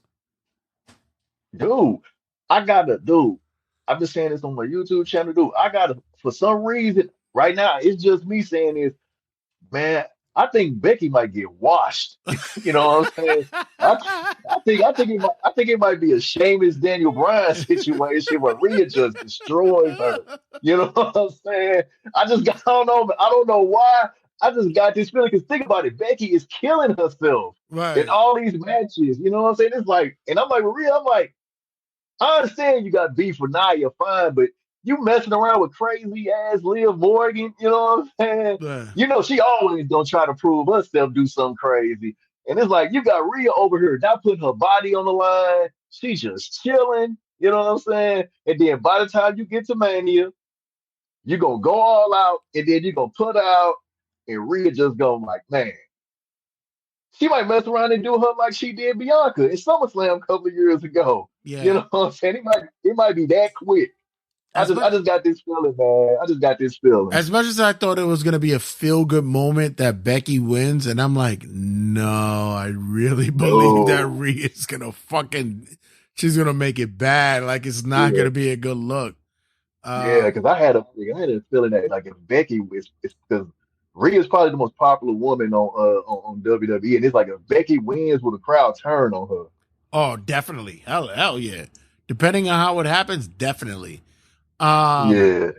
I'm gonna switch gears, and we're gonna go to AEW, and I'll talk to you about what's your thoughts about what's been happening on that side. Okada comes in and turn him heel. Was that a good or bad thing for AEW? I mean, it's good to bring him in differently, because like, he's always been a face, you know, and he's going to get the pop, but I mean, I like it just to see a different side of him. You know what I'm saying? You know, he isn't just hey, everybody love me, you know what I'm saying? Stuff like that. You know, let's change it up a little bit. I got no problem with what he's doing right now. To align him with the Young Bucks. What was that about? That I don't know. Like, he could have just been a heel on his own, but him aligning himself with them, and then they shading Kenny. You know what I'm saying? I'm like, Okay, y'all really feeling yourselves now with whatever the hell this corporate gimmick y'all got going on, and it's like, I guess they like don't try to portray themselves in real life where you want to see them get their ass beat, you know what I mean? That they being the assholes that they are, for real. Yeah, it's kind of weird, but I'm like, I guess go with it. But I think Okada, they could have lined Okada with somebody else. Mm. Osprey coming in, and he is probably the biggest baby face in the product. Oh yeah, man. Osprey always been that dude, man. I knew the transition for him was gonna be easy. You know what I'm saying? You know, him hitting the bruv and everything. We all love that. The man is a damn good wrestler. You know what I'm saying? Like that man cooking right now, and it's yeah, they actually like did it right because we all know how Tony is with his new toys. You know what I'm saying? Yeah, he play with you for a little bit and then you get tired of you toss him to the side, then go to the next thing. But it's like let that man do what he doing and just stay out the way. You know what I'm saying? Let that man cook. What's your timestamp with Samoa Joe holding the world title? Especially Uh, with who's coming down the line, because everybody knows that we need Swerve to get into that mix and get that big title match. yeah, yeah. Like they need to they shouldn't wait too long. You know, 'Cause I mean, because like this Joe, on the mic in the ring, man. I just love it whenever him and Swerve, get face to face. I just love the promos and their interaction between them. But I think they shouldn't wait too long, especially when Swerve is hot right now. At some point before too long, they need to go ahead and make that switch. You know what I'm saying? And long as hating ass Hangman keeps sticking his nose in there, you know what I'm saying? But they need to make that like, I mean, I don't know like how soon, but they need to do it like soon. Like I don't know when the next big pay-per-view is, but yeah, they need to make that switch because it'd be like, man, y'all are just miss y'all are messing around and miss the moment. Mercedes Monet makes her debut, and Hmm. we saw it coming. It wasn't like it wasn't gonna happen, but looks like there wasn't a big reception as though that people thought that it would be. Um, I mean,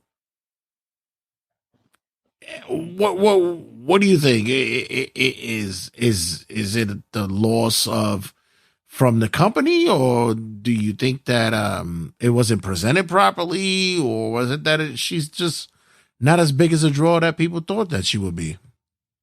I mean, it's hard to say because like me, like no matter what, what I'm saying, I'm rooting for her. You know what I mean? I never was a guy who cared about, like ratings and, like, what the reception would be and stuff like that. It's just like her coming there just, elevates the division and we just looking at all the possible, what I'm saying, matchups. Me, I never wanted her to go to AEW, because I still got a lot of beef with Tony on some things, you know what I'm saying? But it just seemed like that was the place for her to go, especially, you know what I'm saying, if they was willing to give her the bag that she was looking for. And I'm like, hey, if somebody gonna give you the bag, then you need to go ahead and take it. You know what I'm saying? Uh, but I know she's gonna go in there, put the work in, you know what I'm saying? Definitely gonna get me to watch, you know what I'm saying? Because I'm off and on with AEW, so her presence definitely is getting me to watch. And just thinking about eventually, see her against Diana, see her against Tony, some of the her and Willow again, you know what I'm saying? I'm just like really looking forward to the matchups. People always feel a certain way about her like being a face that it never really works, but it's like just let it go for right now. She's gonna eventually be a heel, but we can't. It's just a wrestling period. We can't turn everybody heel. We gotta have a face somewhere. You know what I'm saying? That can't be the, the fail safe. Oh shit, make them a heel. You know what I'm saying? Hell, somebody got to be getting cheered some way. I think for me, it's like with her, as a wrestler, I always thought she was fucking solid. She was legit. Like we've seen many matches that she showed off and she showcased that she's a solid wrestler. But as a personality, as a person that's supposed to draw charisma, she wasn't for me. Like, it's just, that's just my thing. And and I also believe that her her draw of what she wanted from companies maybe have overshot what it should have been. But if she got it, then she got it. I like I said in the previous episodes, I believe that she would have gone to WWE if they would have honored her request, let's say with her trademarks, and they were like, "No, we're not going to do that." So she was like, "Okay, boom, then I'm not going to come back." But at the same time, with that roster in AEW, she can help to excel it, but she's another one. She's another she's a Punk, CM Punk, where it's like she's injury prone as well. So we don't know how long she's going to be available for. Yeah, so I'm looking forward to what they can possibly how they going to use her, utilize her. I think they're really forcing her and Willow Knight, the Nightingale storyline. I think that is just a little too fast, but that's how Tony Khan works. He needs to get that mentality and that build up too quick, because it's almost as like if I don't do it now, then I'm not going to do it ever, or I'm just going to lose it. That dude, man. Don't even get me started, man. I've been like, people like, Ron, let it go, man. I'm like, I just like, man, I ain't letting nothing go. I'm just not going to speak on it. You know what I'm saying? I just leave it at that. All right, let's just move on. You know what I'm saying? Like I said, Okada comes in, he wins, he defeats Eddie Kingston for the Continental title. He's over. They have the tag team title tournament. That's what's there. What is there in the world of AEW that they really need to put together to at least try to get more eyes to the product? I mean, they signed Ospreay and they would think like, hey, this is going to be like great and people are going to watch for this. They signed Mercedes and they're like, yeah, this is awesome. This is amazing. They signed up Carter. It's like, and it's just been flatlined. What is it that they need to do to get more eyes to the product? Honestly, I don't know what they can do, because it's like the talent is there. I mean, I like them on, I like them like on the stations there. Man, I really well, keep Tony Khan off screen. That's one thing. Yeah, keep that Khan off screen. Uh, I don't know, man. Like, I mean, as much as you know what I'm saying, like, much, what I'm saying, now, I know how you feel about AEW. I mean, you want AEW to win, but people swear you the biggest AEW hater alive. You know what I mean? I'm not, though. It's like constructive criticism. You know what I'm saying? Like, I mean, they need that. They need that big cross, like they need that, like, that one crossover person, you know what I'm saying, that transcends, you know what I'm saying, the company, is that what they need to get, you know what I'm saying? Because I know the ratings have been a big thing lately, because you remember that was always the thing that they pride themselves on, like, yeah, we got this demographic, we the demo guys and all that. But now it's like the ratings have been like suspect, so I don't know. Like, do they need to get, like I said, because we always heard that AEW fans are wrestling fans. It's not casual fans who watch AEW. Right. So, so maybe they need like somebody that can bring in like who, I mean, they got plethora of people, but I don't know who is that one person that could make a person who like, I watch wrestling, but it's like, I'm just not feeling this. Well, they did, and when they were able to snag Punk and they were able to draw that number, and then shit happened. It's like I said like I said, it's like they can't get out of their own way. They can't get out of their own way, and there's other people who believe like that's their target audience and that's what they're gonna get, and it's like, no, that's not what you want. And sooner or later, storylines, angles, booking, it's gonna catch up to you. And like I've been saying, it's like I'm okay with having an alternative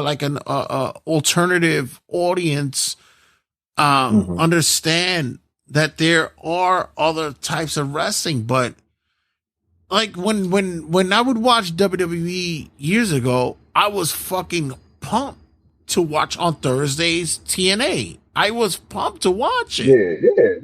Yeah.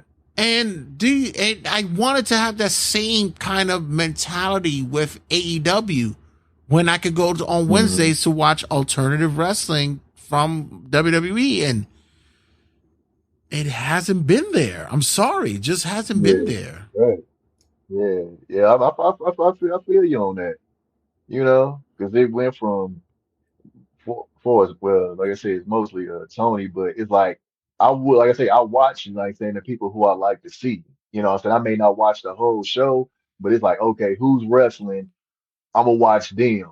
You know what I mean? So it's like I'm in and out. You know what I'm saying? Like if I really don't watch, you know what I'm saying, Collision or Rampage. It really depends on who's wrestling for me to watch it, but I'm not gonna stick around and watch the whole show. Right. I could watch a whole Impact show. You know what I mean? I could watch that from start to finish all day long.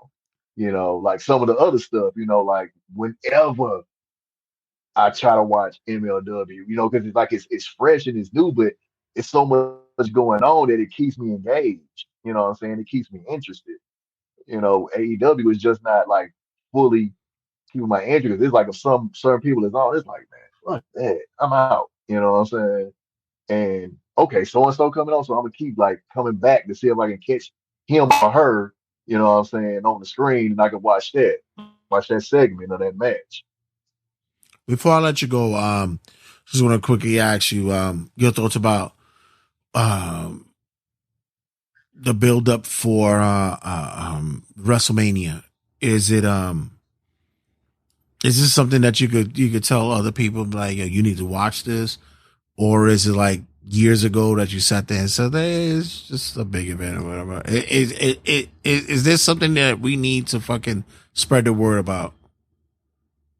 I mean, like it's funny because I know people like, man, you still watch wrestling. I'm like, yeah, man, like, The Rock, what I'm saying? They're like, The Rock, what? You know what I'm saying? Like I mentioned The Rock, and they're like, shit, I'm in. You know what I'm saying? They're like, is he wrestling again? I'm like, he's gonna wrestle, and he's just on there doing his thing. You know what I'm saying? Like just saying that alone, you know what I'm saying, is like people, like I say, and it's always people like, man, I ain't kept up with wrestling in so long. You know what I'm saying? Like they really don't know the players in the game right now. It's like they was real big fans in the Attitude Era, and then over the time they just moved on to something else.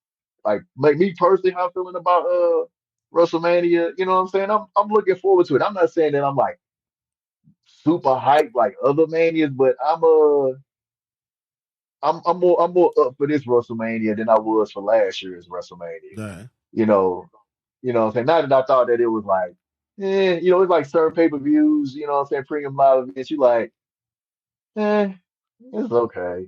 You know, but like Mania, you always it's like so I always get excited. Rumble, I get excited for, Elimination Chamber because it all ties in because it's like we got all them straggler ass, you know what I'm saying, premium live events out the way. Now it's really time to get down, and it always and I think everything else that Mania weekend in general, you know what I'm saying, with all the other wrestling events going on, you just excited about the whole weekend. It's not just Mania now. I look forward to just seeing the clips, you know what I'm saying, from Wale Mania and other events, you know what I'm saying, and just seeing people who go there. I really like just seeing people, you know what I'm saying, Instagram posts and tweets and stuff like that, because it's like, man, one day, one WrestleMania weekend, I want to go, man, just for the experience. Well, next year, it's kind of moving your way a little bit. They're talking about it might be in Minnesota next year. Oh, man. A little bit closer, a little bit there. Look at yeah. I'm like, shit, man. Is it gonna be snowing? You know what I'm saying? Oh man. I mean, that reminds me of that one. Man, like, listen, for me, like Philly, like I said, Philly's only like an hour and a half away from me, but the prices that they were doing is ridiculous. So me and my boy, we said we'll do Friday, and Friday we'll go out there and we'll just catch up, on some indie shows that's popping.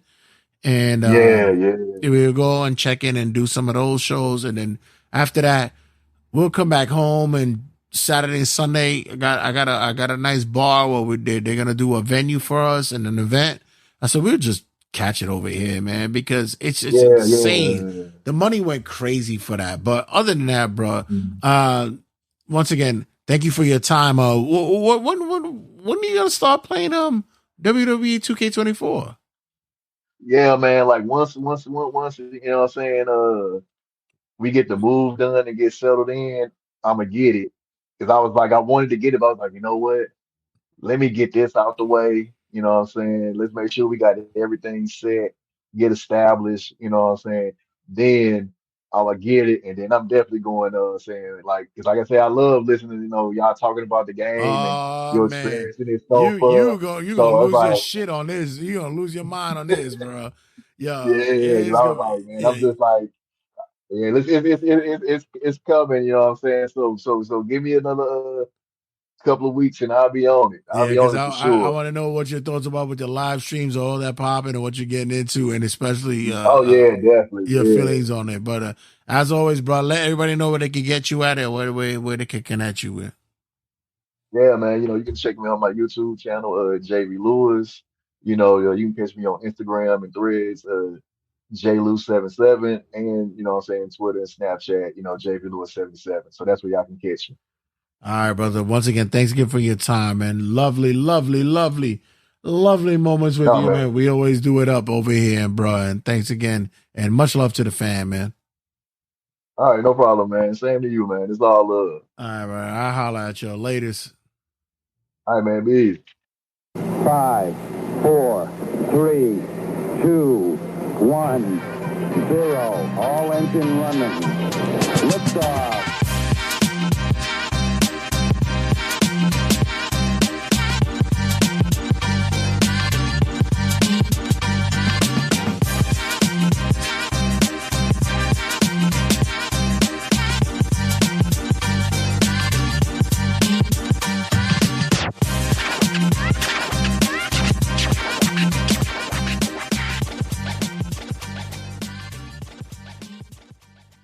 Turnbuckle Tabloid.